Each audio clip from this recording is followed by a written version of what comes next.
So today, we're going to do something really cool. We're taking a deep dive into the art of strategy by blending the wisdom of a modern tech strategist, an ancient general, and a legendary fighter pilot. We're going to see how the ideas of Simon Wardley, Sun Tzu, and John Boyd can give all of us a serious edge in today's world. Let's just dive right in. All right, so let's start with a really big question. Something to get you thinking. Is your business an organism or is it a machine? Now, a machine, right? It's built for a stable, predictable job. But an organism? That's totally different. It has to adapt, it has to evolve, and sometimes it has to fight just to survive in an environment that's always changing. This single distinction, it's at the very heart of real-world strategy. And that idea, well, that leads us straight into our first core concept, the unforgiving ecosystem. This is the environment, the battlefield, where all competition actually happens. And to really get our heads around it, we're going to turn to the work of Simon Wardley.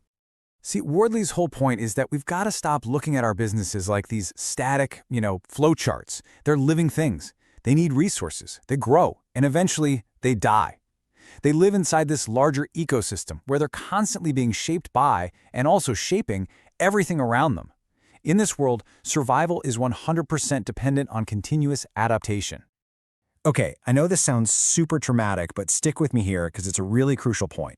Wordley uses this kind of language to shake us up, to wake us up from just being complacent. The business ecosystem isn't some friendly game. It's a brutal, unforgiving process. Adaptation isn't just a nice-to-have for growth, it's an absolute necessity for survival. So, how do living systems actually survive this? It's through something called ecological resilience. Think about it. A machine is built for rigid, perfect efficiency, but if one part breaks, the whole thing just stops. An ecosystem, on the other hand, is built to adapt. Even if some big change causes a temporary dip in performance, the whole system keeps going. The function survives. It's about being adaptable, not just perfectly stable. And this leads to one of my favorite ideas, which explains why you can literally never stand still. It's called the Red Queen hypothesis. It comes from biology, and it basically says you have to keep running as fast as you can just to stay in the same place. Why? Simple. Because everyone else is running too. As your competitors get better and adapt, if you do nothing, you are effectively falling behind. Okay, so if we're all stuck in this crazy, evolving ecosystem, how in the world do we actually navigate it? Well, this is where we shift gears from just understanding the environment to learning how to truly perceive it. And for that, we're going to turn to the timeless wisdom of Sun Tzu. What Sun Tzu tells us, and this is so powerful, is that strategy really begins with just seeing. It's not about having the biggest budget or the biggest team, it's about having the sharpest eyes. A truly skilled leader can find an advantage pretty much anywhere, but only if they know what to look for. And he gives us these amazing, practical clues to look for. Let's start with your competition's physical position. Are they close to you but really quiet? They're probably feeling secure in a strong defensive spot.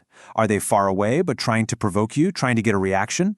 They likely want to draw you onto their home turf where they have the advantage. The key is simple. Scout out their setup before you even think about making a move. Next, you've got to become a bit of a psychologist, right? You have to look beyond what they say and watch what they do. Are they using humble words but secretly making big preparations? Get ready, they're about to advance. Are they making loud, aggressive threats? They might actually be getting ready to retreat. And if their movements seem hesitant, kind of half in, half out, be careful. It's very likely a trap. And finally, Sun Tzu tells us to look for the cracks inside the organization itself. This is where you can really see their weaknesses. Is there a lot of shouting and disorder? That could be fear. Are they constantly reorganizing? That screams chaos. If you see people whispering in small groups, that's a huge sign that trust in the leadership is collapsing.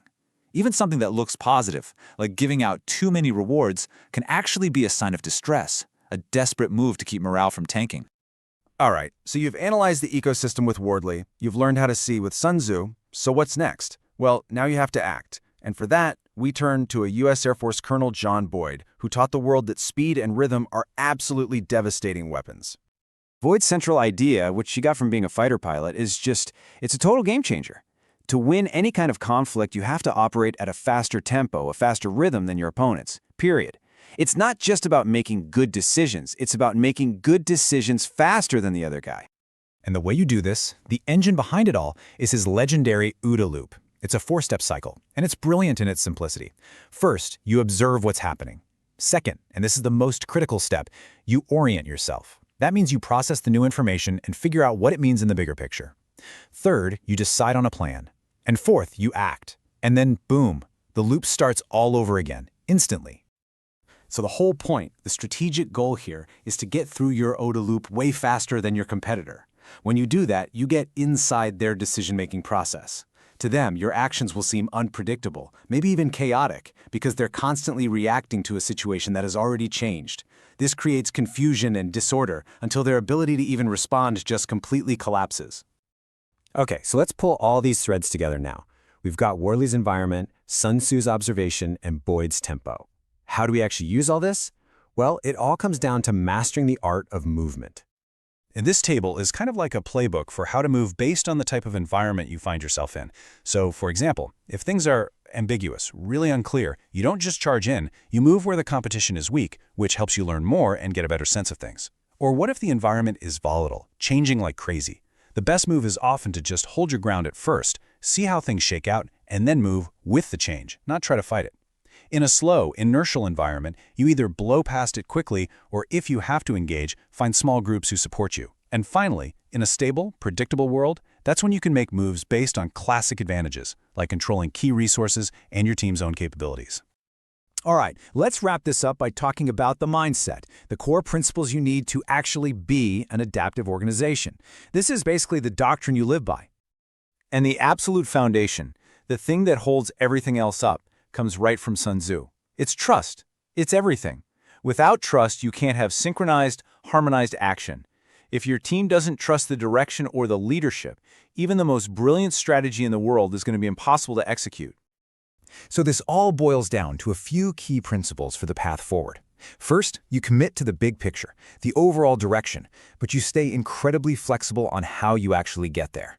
When you hit a wall, you don't just give up on the goal, you find a way around it. And you do this by harmonizing your people, by constantly communicating and uniting them under a shared purpose. That's how you build a team that can really move.